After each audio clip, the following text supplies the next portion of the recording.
인사하겠습니다. 복 있는 사람이 됩시다. 은혜 받읍시다. 다 잘 될 것입니다. 다 지나갈 것입니다. 오늘도 복 많이 받으세요. 할렐루야. 진정성을 가지고 축복하면 복을 받을 것이고 못 받으면 내가 받고. 할렐루야. 오늘도 하나님의 은혜 안에서 행복한 날이 되기를 주 이름으로 축복합니다. 그렇지만 예수님께서 이제 마지막 종료주일 한 주간을 보내시면서 바리새인들, 사두개인들 그들과 논쟁하는 이 과정들을 보면 결코 예수님 마음이 편치 않았던 그런 한 주간이었던 것을 알 수 있고, 예수님께서 또 성금요일에 운명하시기까지 마지막 이제 가르침을 주셨고, 하나님의 성전 안에서 성전을 청결케 하고 내 집은 만민이 기도하는 집이라 말씀하시면서 거기서 이제 말씀을 하셨지만은 그들이 이제 이 말씀을 듣고 반응하는, 그리고 다음 단계를 진행하는 이 과정을 보면 정말 악하다 하는 생각을 할 수밖에 없는데, 이 전쟁은 따져보면 에덴 동산에서부터 시작된 전쟁이고, 리브가의 복중에 야곱과 에서를 통해서 일어난 전쟁이고, 특별히 또 에스더 당시에 보면 아말렉의 후손인 하만을 통해서 이스라엘 민족 전체를 죽이고자 하는 그런 살벌한 그런 계획들이 진행이 되고 있고, 이 전쟁은 결국 이제 요한계시록 20장에 가면 불과 유황으로 타는 못에 마귀가 던져지고 거기서 영원한 형벌을 받을 때까지, 지금은 공중의 정사 잡은 모든 악한 영들, 어둠의 세력들, 이 세상의 주관자들이 지배하는 그런 세상이기 때문에 이 세상은 결코 선하지 못하고 악하다. 또 그러한 악의 세력의 배후 세력인 사탄은 또 보이지도 않는 거예요.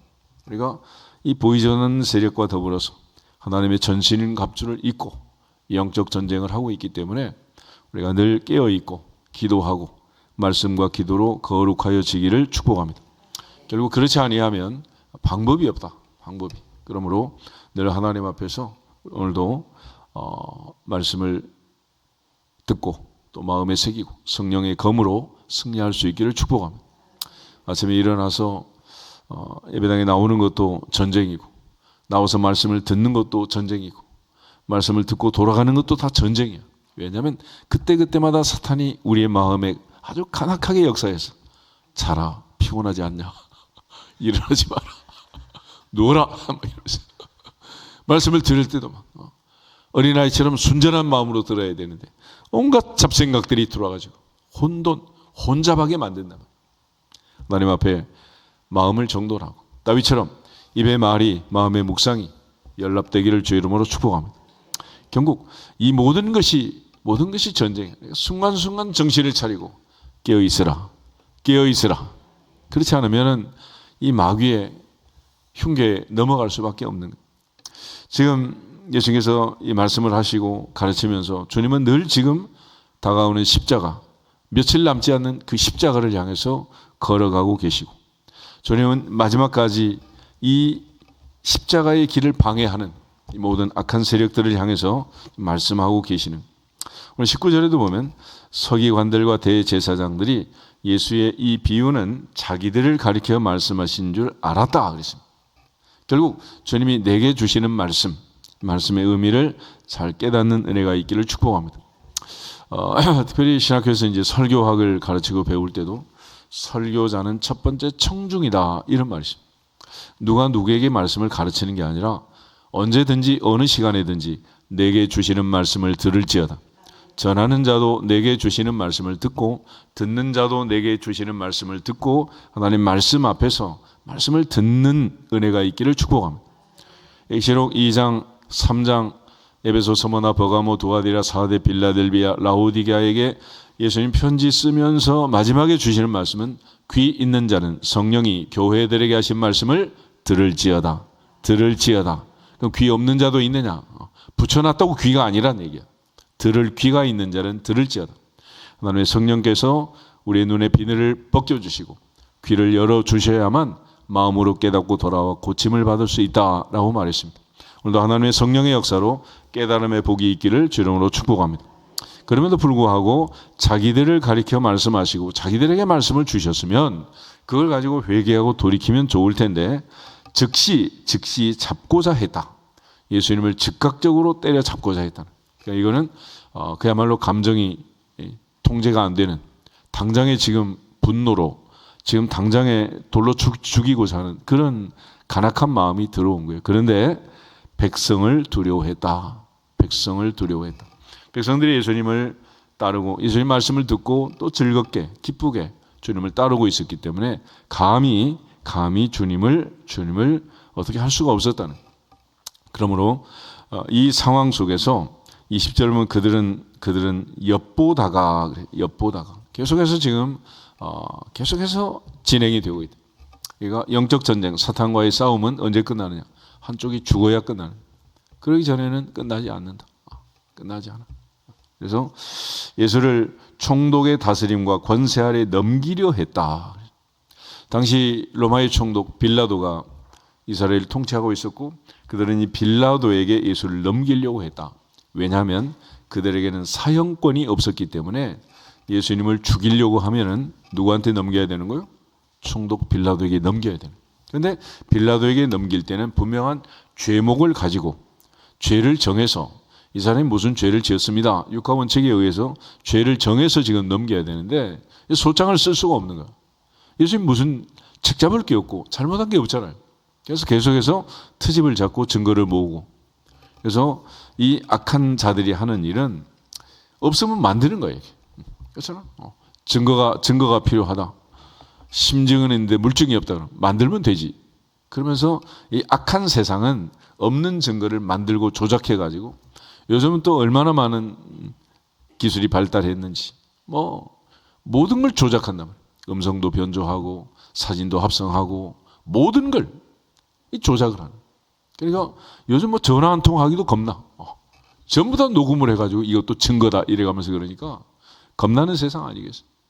그러니까 내가 흠이 없어도 그런데 진짜로 그러면 이게 어떻게 되겠냐? 그러니까 우리 모두가 다 항상 이 어둠의 세력들과 빛의 자녀로 싸워 이기기를 주 이름으로 축복합니다. 예수님을 계속해서 그들은 책 잡으려고 했다. 그래서 그도 보면 정탐을 보냈다. 정탐을 보냈다. 왜 정탐꾼 그러면 언제 보낸 거예요? 모세가 12 정탐꾼을 보내고 여호사가 2명의 정탐꾼들을 보내고 가나안을 정복할 때 보냈던 그 정탐꾼들이 지금 갑자기 여기 또 등장하고 있어요. 그러니까 궁극적으로 이 악한 세력들은 예수님을 끝까지 잡아 넘기려고, 끝까지 죽이려고 지금 온갖 음모를 꾸미고 있는 것을 보게 됩니다. 그리고 그들로 스스로 의인인 체하며 예수의 말을 책잡게 했다. 그러니까 나는 의인이요 너는 악인이다. 그러니까 예수님은 문제가 많고 자기들은 문제가 없다. 이것이 바로 이제 서기관들, 대제사장들, 바리새인들 그들이 했던 일들인 것을 알게 됩니다. 그래서 그들이 했던 것은 이제 예수님이 말씀을 잘하시니까 말로 책잡기 위해서 한 사람을 대표로 해서 이제 질문을 던지게 됩니다. 그게 뭐냐면 바로 세금 문제였습니다. 세금. 예나 지금이나 세금은 항상 어느 나라나 민감한 문제 아니겠어요? 그래서 미국 같은 데도 피할 수 없는 2가지. 하나는 모든 사람이 피할 수 없는 죽음의 문제. 2번째는 죽어도 내야 되는 세금 문제. 요즘 전 세계를 흔드는 트럼프의 방법은 뭐예요? 관세. 관세보다 아름다운 말은 없다. 이러면서 이걸 가지고 막 죽기 아니면 살기로 지금 흔들어대고 있잖아요.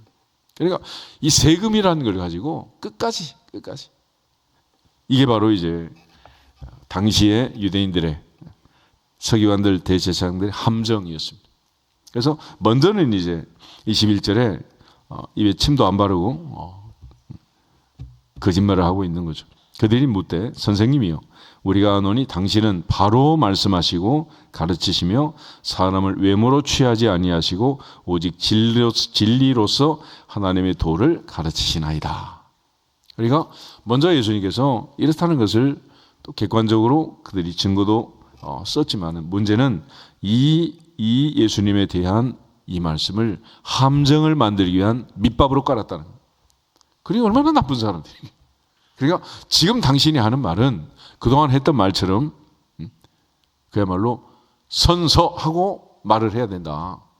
그래서 하나도 흐트러짐이 없이 진실을 얘기하는, 진실을. 우리가 가이사에게 세를 바치는 것이 옳으니까 옳지 않습니까? 아주 까다로운 희한한 질문을 던집니다. 이 질문은 이렇게 답을 해도 걸리고 저렇게 답을 해도 걸리는 거예요. 세금을 내라 해도 걸리고 내지 마라 해도 걸린다. 왜냐하면 가이사에게 세를 바치라 그러면 당시에 로마의 앞잡이가 된다. 우리가 일제시대를 거쳤지만 일제가 거두는 세금, 일제가 거두어가는 모든 그야말로 녹구로부터 시작해서 공출, 옛날에 다 거두었잖아요. 만약 그걸 반대하는 독립군이 있으면 어떻게? 훌륭한 사람이지만은 기분 나쁘면 또 어떻게? 고발하지 않겠어, 고발. 그렇잖아요. 그러니까 이래도 걸리고 저래도 걸리는. 반대로 내지 마라 그러면 완전히 이제 로마를 저항하는, 항거하는 로마 세력의 가이사의 통치를 반대하는 독립군이 되는 거예요. 그러니까 이래도 걸리고 저래도 걸리고 도저히 이제 피할 수 없는 함정을 만들어 가지고 예수님의 올가미를 씌우는 것입니다. 그를 가르쳐 예수님께서 그 간계라고 해요. 간계. 간사한 계책. 이거는 배후 세력이 마귀야, 마귀. 그러니까 이 마귀와 싸우는 그런 전쟁을 지금 주님이 이 땅에 오셔서 하신 거예요. 에베소서 6장을 한번 보겠습니다. 사도 바울 역시 우리에게 오늘 우리의 삶이 바로 이 마귀의 관계, 괴계와의 싸움이다. 이게 에베소 6장 10절에서 13절을 같이 한번 읽겠습니다. 에베소서 6장 10절. 끝으로 너희가 주 안에서와 그 힘의 능력으로 강건하여지고 마귀의 관계를 능히 대적하기 위하여 하나님의 전신갑주를 입어라. 우리의 씨름은 혈과 육을 상대하는 것이 아니요 통치자들과 권세들과 이 어둠의 세상 주관자들과 하늘에 있는 악의 영들을 상대함이라.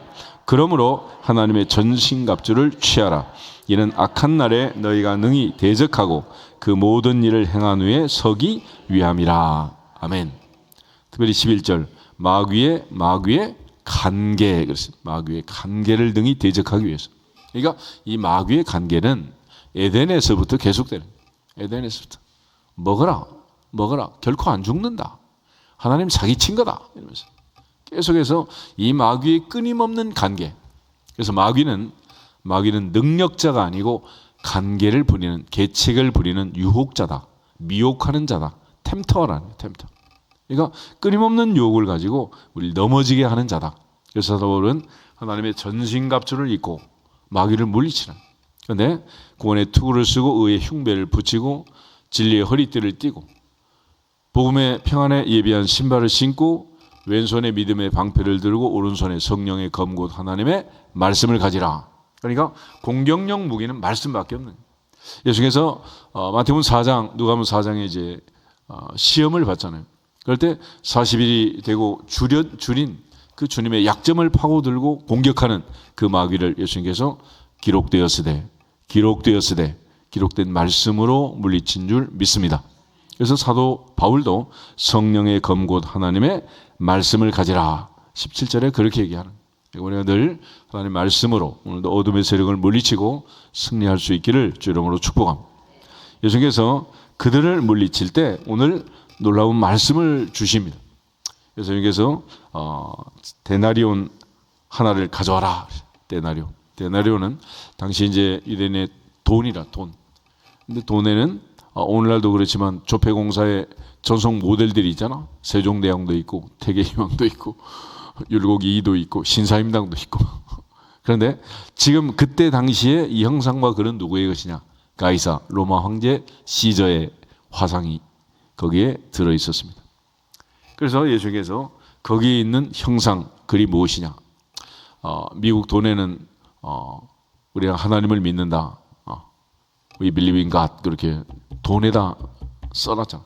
그러니까 거기에 가이사를 숭배하는 글과 가이사의 형상이 그려져 있으니까 그들은 한마디로 가이사의 것입니다. 시저의 것입니다. 로마 황제의 것입니다. 그래서 주님께서 25절에 이렇게 답을 하신 거예요. 25절 6절 같이 한번 읽겠습니다. 이르시되 그런즉 가이사의 것은 가이사에게 하나님의 것은 하나님께 바치라 하시니 그들이 백성 앞에서 그의 말을 능히 책잡지 못하고 그의 대답을 놀랍게 여겨 침묵하니라. 아멘. 주님께서 이래도 걸리고 저래도 걸리는 희한한 이 계책을 이렇게 피해 가셨다. 그래서 주님께서 우리에게 말씀하실 때 무슨 할 말이 있을 때 걱정하지 마라. 걱정하지. 그때 말씀하시는 너희가 아니라 너희 안에 계신 성령이시니라. 그래서 우리가 하나님께 기도하고 성령의 도우심을 받으면 그때그때 지혜로운 통찰력과 그때그때마다 영적 순발력을 주셔서 대처하고 이 계책을 물리치도록 은혜 주실 줄로 믿습니다. 주님께서 여기서 우리에게 강조하신 것은 가이사의 것은 가이사에게, 하나님의 것은 하나님께 바치라 그랬는데 우리는 여기서 이중 신분을 갖고 있다는 것을 알려줍니다. 세상의 통치 아래 우리가 벗어날 수 없다. 대한민국에 살든 미국 살든 어느 나라에 살든 그 나라의 통치 아래 그 나라의 법을 받고 있는 그 나라 백성으로, 그 나라 국민으로, 그 나라 시민으로 이 땅에서 살고 있는 거예요.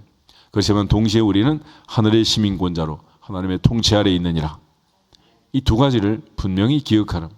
그렇지만 최종적인 권위는 하나님께 있다. 하나님께 있다. 그런 차원에서 여자의 머리는 남자요, 남자의 머리는 그리스도, 그리스도의 머리는 하나님이다 하신 말씀처럼 세상에 있는 모든 권세는 하나님이 세우신 권세이기 때문에 그 권세 아래 복종해야 한다.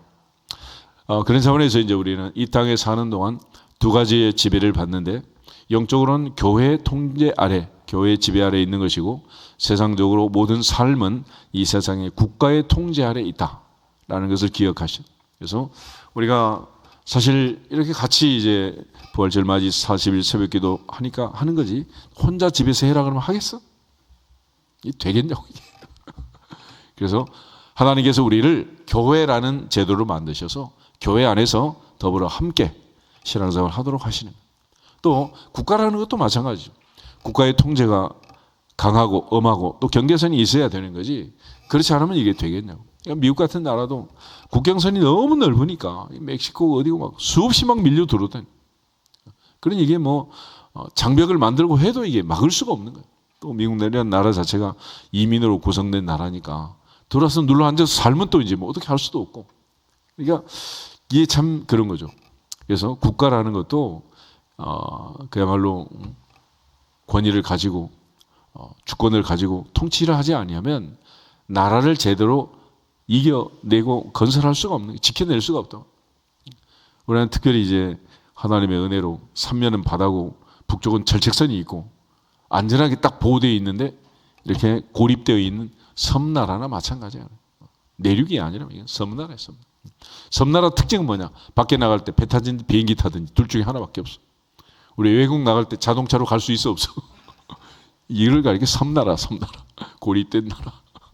어쩔 수가 없는 거지. 그런데 이처럼 이제 주님께서 이중적인 통치 아래 있다라는 걸 강조하는 그런 측면에서 사도 바울도 빌립보서 3장 한번 보시죠. 빌립보서 3장에 보면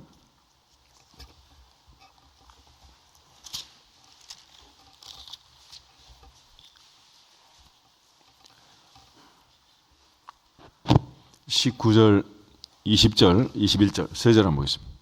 그들의 마침은 멸망이요 그들의 신은 배요 그 영광은 그들의 부끄러움에 있고 땅의 일을 생각하는 자라. 그러나 우리의 시민권은 하늘에 있는지라. 거기로부터 구원하는 자 곧 주 예수 그리스도를 기다리노니 그는 만물을 자기에게 복종하게 하실 수 있는 자의 역사로 우리의 낮은 몸을 자기 영광의 몸의 형체와 같이 변하게 하시리라. 아멘. 그래서 장차 우리는 하늘에 갈 사람이다. 이 땅에서 살 사람은 아니다. 그리고 하늘에 갈 때 어떤 옷을 입고 가느냐? 우리의 낮은 몸을 자기 영광의 몸의 형체와 같이 변하게 하신다. 그래서 주님께서 그 모습을 보여준 게 변화산에 변한 거예요. 그러니까 예수님 변화산에 입었던 그 옷 우리도 입는다 안 입는다? 입고 이제 영원한 영광의 상태 그 나라에 가게 된다라고 해요. 그러니까 그 놀라운 과거를 생각하면서 현재의 권한은 장차 우리에게 나타날 영광과 비교할 수도 없다. 그러므로 잠시 잠깐 어떻게 하라는 거예요? 참으라는 거예요. 참아. 아멘. 다시 한번 인사해. 조금만 더 참읍시다. 새벽 기도에 며칠 안 남았다. 조금만 참고 인생도 다 조금만 참으면 끝나는 거예요. 하나님 앞에서 바로 가이사의 것과 하나님의 것을 구별해라. 구별해라. 그러니까 세상에는 세상이 거둬가는 세금 안 낼 수 있어요? 없어요? 안 낼 수 없지 뭐. 다 내야지 뭐. 이론짜리 틀리면 안 되잖아. 양천구청에서 걷어가지, 양천세무서에서 걷어가지 뭐. 국가에서 걷어가지 뭐. 국세, 지방세에 가면서 막 온갖 세금을 다 붙이잖아. 동시에 하나님의 것은 하나님에게, 하나님 주신 날짜 중에 하루는 성수주일이어서 7대1로 하나님께 드리고, 하나님 주신 것 중에 9대1로 해서 또 하나는 하나님께 드리고. 할렐루야. 그렇게 관리를, 관리. 그 다음에 이제 27절부터는 이제 부활 논쟁을 가지고 얘기를 합니다. 여기서 이제 부활이 없다고 주장하는 사두개인들이 와서 이제 질문을 던지는데, 바리새인들은 사두개인과 전혀 다른 신앙을 갖습니다. 그들은 영적인 존재들을 믿었고, 성경을 믿었고, 하나님의 능력을 믿었습니다. 성경의 기적을 믿는 사람들. 그런데 사두개인들은 요즘으로 말하면은 이게 이제 하나님의 성경의 능력을, 기적을 믿지 않는 그런 교파, 교단도 있잖아요. 그러니까 예를 들어 장로교가 분열될 때 대한예수교 장로회와 대한기독교 장로회라는 걸로 분리가 됐습니다.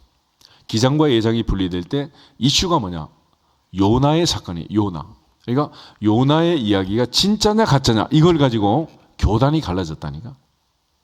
그러니까 하나님의 능력은 천지를 창조하신 하나님의 능력은 요나가 물고기 뱃속에 들어갔다 3일 3야 기도하고 나올 수 있도록 얼마든지 하나님 하실 수 있다라고 믿는 사람은 예수교 장로에 속하고, 야 이 바보들아 그게 믿어지냐? 말이 되냐? 정신 차리고. 그러고 나간 게 기장이야, 기장.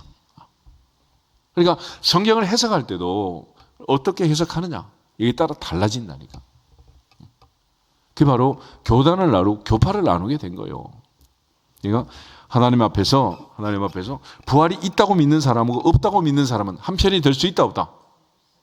되겠어 안 되겠어? 어떻게 되냐고. 그런데 놀랍게 예수님을 잡아 죽이던 그날은 한 편이야. 예수님을 죽이던 그날은 모두가 이구동성으로 한 편이라니까. 헤롯과 빌라도도 한 편이고, 좌파와 우파도 한 편이고, 바리새인과 사두개인도 한 편이고, 도저히 같이 갈 수 없는 사람들이 예수님을 죽이고 교회를 허물고 그럴 때는 한 편이야, 한 편. 그래서 일단 예수님을 죽이고 나면 그 다음에는 하나가 되겠어요? 분리되겠어요? 또 분리가 되는 거예요. 그러니까 싸우는 사람들은 절대로 하나가 될 수 없는 거예요. 어느 정당도 마찬가지야. 공격이 적이 하나가 있을 때는 하나가 되지만 그 전쟁이 끝나면 다음 전쟁에서는 자기들끼리 또 싸우라. 끊임없는 분열, 분쟁. 그래서 이 땅에 소망은 그리스도고 주님은 영원히 함께 하시는 거다. 사안별로 하나가 됐다, 분리됐다 이런 게 아니란 말이에요. 성령이 하나 되게 하신 것을 주님 안에서 끝까지 지키고 한 몸으로, 한 지체로, 한 교회로 마지막까지 한 하나님을 섬기는, 한 주 예수 그리스도 섬기는 한 성령의 역사 안에서 우리 모두 하나가 되기를 주 이름으로 축복합니다. 다시 한번 인사하겠습니다. 하나가 됩시다. 그래서 제일 큰 죄가 뭐냐? 교회를 분리하는 거예요. 분리. 그러니까 목사님도 면직시킬 수 있는 죄목이 있는데 그 첫 번째가 교회를 분리하는 거예요. 분리. 그러니까 하나된 교회를 분립하면 되냐 말이에요. 그건 안 되는 거지. 그러니까 교회를 분립하고 교회를 시끄럽게 하고 교회를 소란하게 하고 그러면 안 되는 거야. 우리 모두가 다 서로 덮어주고 자기보다 남을 낮게 여기고 할렐루야. 하나 돼야지. 그러니까 내 손님 아무리 마음에 안 들어도 그냥 감싸주고 때리고 살아야지. 손목을 자르면 되겠냐고 이게. 말도 안 되잖아요. 많은 사람들이 그런 면에서 자기는 의롭고 상대는 의롭지 못하다, 악하다 이렇게 이제 예수님에게까지 관계를 꾸미고 계책을 꾸미는데 이번에는 이 사두개인들이 공격을 한 거예요. 당시에 사두개인들은 어떤 사람들이냐? 로마 유학을 하고 그때 당시에 신문명을 배우고 과학적인 사고를 했던 사람들. 그러니까 성경의 기사와 표적과 능력을, 이적을 믿지 않는 사람들.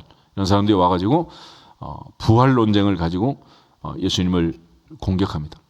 모세가 말하기를 형이 죽으면, 후사가 없이 죽으면 동생이 그 형수와 관계를 해서 형의 자식을 낳게 하고 대물림을 해서 형의 가문을 세워라, 상속자를 세워라 그랬다는 거예요. 그런데 어떤 집에 7형제가 있었는데 아들 7이 맨 먼저 맏형이 장가를 갔다가 자식이 없이 죽고, 둘째 형이 또 그렇게 죽고, 마지막까지 한 여자와 더불어 7형제가 가문을 세기 위해서 관계를 했다. 마지막에는 그 여자도 죽었다. 그러면 7 중에 이 여자는 부활 때 누구의 아내가 되느냐? 그러니까 이게 무슨 얘기냐면, 여러분 생각해 보세요. 하늘나라에서 부활했는데 7 남편이 동시에 나타났어. 그 여자에게 천국일까 지옥일까? 이게 말이 되냔 말이에요, 이게. 그러니까 이런 놀라운 설정을 해가지고 이런 일은 여자에게 일어나면 된다, 안 된다? 안 된다는 거야. 그러니까 부활은 있어야 된다, 없어야 된다? 없어야 되는 거, 없어야 돼. 이런 희한한 논리를 펴는 거예요, 이게. 신명기 25장을 한번 보세요. 신명기 25장에 보면 모세가 왜 그 얘기를 했는지.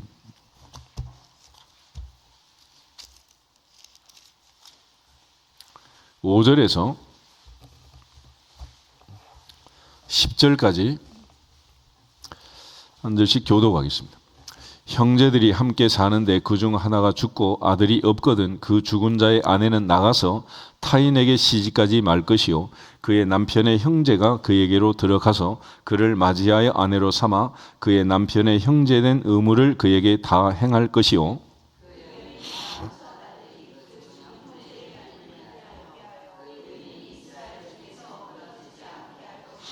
그러나 그 사람이 만일 그 형제의 아내 맞이하기를 즐겨하지 아니하면 그 형제의 아내는 그 성문으로 장로들에게로 나아가서 말하기를 내 남편의 형제가 그의 형제의 이름을 이스라엘 중에 있기를 싫어하여 남편의 형제된 의무를 내게 행하지 아니하나이다 할 것이요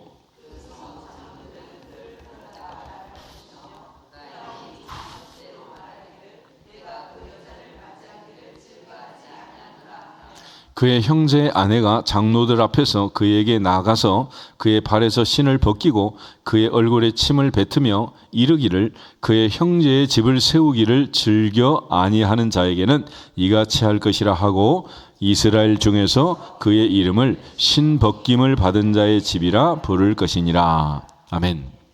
성경에 이런 사례가 이제 크게 두 가지가 있는데, 하나는 야곱의 네 번째 아들 유다가 그의 아내가 세상을 이제 떠나고 그에게는 엘과 오단과 셀라라는 세 아들이 있었습니다. 그런데 그의 장자 엘이 하나님 앞에 범죄함으로 죽고, 그 다음에 이제 오난이 그의 형수 다말과 더불어서 관계를 해서 후사를 남겨야 되는데, 이 녀석이 관계를 하다가 전문용어로 지뢰사정을 한 거야. 그러니까 하나님이 악하게 보시고 쳤단 말이야. 그러니까 이제 유다가 겁이 나가지고, 막내가 아직 어린이 집에 가 있으면, 친정에 가 있으면 얘가 성장하면 너에게 주겠다. 그런데 살라가 이제 어린 아이가 커서 중학교, 고등학교, 대학교, 이제 청년, 군대도 갔다 오고 어른이 다 됐는데 말이 없는 거예요. 그래서 다말이 창기 면박을 하고 양탁 깎으러 올라가던 그 길목에서 유다와 유혹을 해서 관계를 해서 낳은 아들이 베레스와 세라라는 겁니다. 그래서 유다는 다말에게서 베레스와 세라를 낳았다. 베레스는 헤손을 낳고 헤손은 람을 낳고 람은 암미나답을 낳고 암미나답은 나손을 낳고 나손은 살몬을 낳고 살몬은 라합에게서 보아스를 낳고 보아스는 룻에게서 오벳을 낳았다. 오벳은 이세를 낳고 이세는 다윗왕을 낳으니라. 이게 이제 계보가 그렇게 가는 건데, 그 베레스의 계보, 그 계보는 정상적인 계보라기보다는 다말과의 관계 속에서 계대 결혼으로 이어진 기업물을 자를 세운 그 계보를 통해서 예수님이 오신 거예요. 그 다음에 또 하나의 이 사건은 룻기에 보면 보아스가 룻에게서 오벳을 낳을 때 원래 엘리멜렉과 나오미 사이에 말론과 기럧이 있었잖아요. 근데 두 아들이 죽고 이제 며느리 룻을 데리고 나오미가 왔단 말이야. 그러니까 원래 이 친족 중에 한 사람이 이 룻과 결혼해서 계보를 이어야 되는 거예요. 그런데 이제 보아스의 밭에 가서 이삭 죽기를 했잖아요. 그래서 보아스가 조용히 그날 새벽에 돌려보내고 순서에 따라서 절차에 따라서 내가 너를 맞이하겠다. 나보다 먼저 영순위가 있으니까 그 사람의 의사에 따라서 거부하면 내가 거둘 것이고 그 사람이 원하면 그 사람에게 너는 가야 된다. 그렇게 말을 한 거예요. 근데 놀랍게 그 사람이 예스 한 거야. 그런데 만약에 그렇게 하려면은 나오미와 엘리멜렉이 남긴 밭을 살 뿐 아니라 나오미가 데려온 나오미의 며느리 룻도 거두어야 한다. 그랬어요. 그러니까 이 사람이 갑자기 그러면 나는 안 하겠다. 그러면 안 하겠다. 아마 집에 와이프가 호랑이처럼 무서웠는지 여튼 거절. 그래서 보아스가 장문 앞에 장로들과 더불어 성문 앞에서 당신의 재판을 이제 성문 앞에서 주로 이제 행하는 거니까 성문 앞에서 결정을 하는 거죠. 그래서 오늘 여기 보면 신벗김을 받은 자의 집이다. 그래서 이런 절차를 밟고 이제 보아스가 룻을 아내로 취해서 보아스는 룻에게서 오벳을 낳고 오벳은 이새를 낳고 이새는 다윗 왕을 낳으니라. 계보가 이어지게 된 거죠. 그런데 지금 이제 이러한 하나님께서 결정적인 어려운 순간에 이스라엘의 민족이 계보를 이어서 없어지지 아니하도록 이런 법을 만들어 준 건데 이걸 희한하게 예수님을 때려잡는 데 와가지고 그야말로 소설을 써도 이런 소설이 없지. 생각해봐. 어떻게 7 형제가 있는데 한 여자에게 장가들어도 모든 형제가 다 그 여자를 치고 죽는 그런 진짜 팩트가 성경의 기록에 있다 없다? 수천 년이 지나도 그런 건은 한 건도 없단 말이에요. 한 건도 없는 건을 사실인 것처럼 만들어가지고 책 잡으려고 한 거예요. 책 잡으려고. 그러니까 얼마나 악하냐고 악해. 계책을 가지고 예수님을 책 잡기 위해서 그런 거죠. 그때 예수님께서 그들에게 하늘의 원리를 설명해 준 거예요. 34절에서 38절까지 같이 한번 읽어보겠습니다. 빨간 글씨만 읽겠습니다.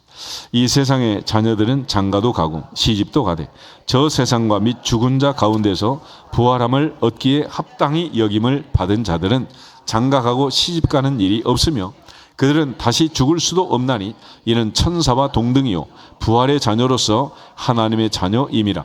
죽은 자가 살아난다는 것은 모세도 가시나무 떨기에 관한 글에서 주를 아브라함의 하나님이요 이삭의 하나님이요 야곱의 하나님이시라 칭하였나니 하나님은 죽은 자의 하나님이 아니요 살아있는 자의 하나님이시라.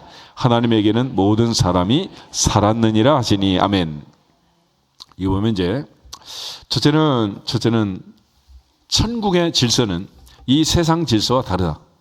이 세상에서는 아담과 하와 두 사람이 시집가고 장가가고 그러면서 대를 이어갔지만은 이제 부활한 이후의 천국은 다시 또 그 안에서 시집가고 장가고 애 낳고 그렇게 사는 세상이 아니라.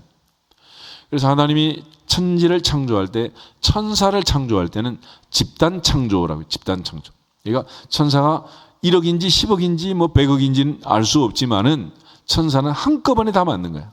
그러니까 엄마 천사, 아빠 천사, 애기 천사 이런 건 없는 거예요. 엄마 고문 날씬해, 아빠 고문 퉁퉁해, 애기 고문 너무 귀여워 이런 건 없어요. 천사 세계는. 그러니까 뭐 애기 천사, 엄마 천사 이런 말하는 사람은 성경적이다, 비성경적이다? 그건 말도 안 되는 거예요. 그런데 장차 우리가 이제 부활을 하게 되면 우리도 누구처럼 된다는 거예요? 천사처럼 된다. 천사처럼. 그래서 부활의 자녀로 천사와 동등이다. 동등이다. 하나님의 자녀가 된다. 그랬습니다. 그 다음에 또 하나는 하나님은 죽은 자의 하나님이 아니라 산 자의 하나님. 살아있다. 그랬습니다. 모세에게 하나님께서 떨기에 나온 불과 공원에 나타나실 때 모세에게 나는 아브라함의 하나님이요 이삭의 하나님이요 야곱의 하나님이다. 그랬습니다. 그 다음 밑에 이제 등식을 보면 또 하나 방정식 풀듯이 풀으시면 되는 거예요. 하나님은 죽은 자의 하나님이 아니요 살아있는 자의 하나님이다. 그러니까 아브라함, 이삭, 야곱은 죽은 자다, 산 자다, 살아있는 자다. 그런 얘기죠. 그렇지? 그러니까 아브라함의 하나님, 이삭의 하나님, 야곱의 하나님 그렇게 말하는 것은 이미 죽은 사람들인데 만약에 그렇게 하나님이 그들의 하나님이라면 하나님은 죽은 자의 하나님이 아니다. 하나님은 살아있는 자의 하나님이고 아브라함, 이삭, 야곱은 죽었으나 하나님의 보좌 앞에 하늘에서는 죽은 자다, 살아있는 자다? 살아있는 자다. 그런 얘기.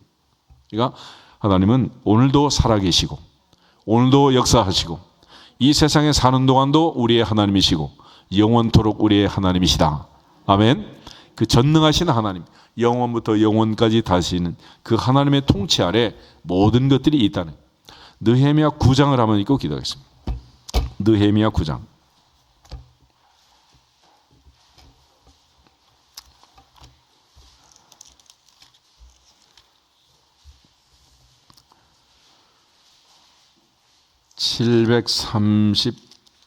(738페이지) 6절 한 절만 같이 읽겠습니다. 오직 주는 여호와시라. 하늘과 하늘들의 하늘과 1월 성신과 땅과 땅 위의 만물과 바다와 그 가운데 모든 것을 지으시고 다 보존하시오니 모든 천군이 주께 경배하나이다. 아멘. 하나님은 하늘에 있는 것, 땅에 있는 것, 땅 안에 물속에 있는 모든 것들을 창조하셨고 그 가운데 모든 것을 창조하시고 또 모든 것을 다 보존하신다. 아멘. 그래서 지난밤도 졸지도 않고 주무시지도 않고 하나님 우리 한 사람 한 사람을 보존하시고 오늘도 새벽을 깨워서 부르신 줄 믿습니다. 그러니까 하나님이 만드신 모든 것에 대해서 하나님은 애정을 가지고 애착을 가지고 보존하신다. 그러므로 하나님은 나를 창조하셨고 오늘도 하나님은 나를 붙들고 계시고 심장과 폐부가 멈추지 않도록 하시고 우리가 정신없이 넋을 잃고 깊은 잠에 빠져도 하나님은 나만 바라보시고 나를 지키시고 주 앞에 가는 날까지 인도하시고 이 세상에서 뿐만 아니라 영원한 세상까지 영원히 다스리고 우리를 통치하시고 천국 백성으로 아버지의 자녀로 살게 하실 분은 오직 하나님. 그래서 성경은 전체적으로 한마디로 하나님의 주권 사상을 얘기해요. 하나님의 주권 사상. 소브라니티 오브 갓, 오소리티 오브 갓. 하나님이 다스리고 하나님이 통치한다. 아멘. 마지막 기도하고 인사하고 기도하겠습니다. 하나님이 다스립니다. 하나님이 통치하십니다. 할렐루야. 다 같이 주 예수 그리스도 이름으로 승리할지어다. 한 번 더 선포하고 기도하겠습니다. 주 예수 그리스도 이름으로 승리할지어다. 승리할지어다. 승리할지어다.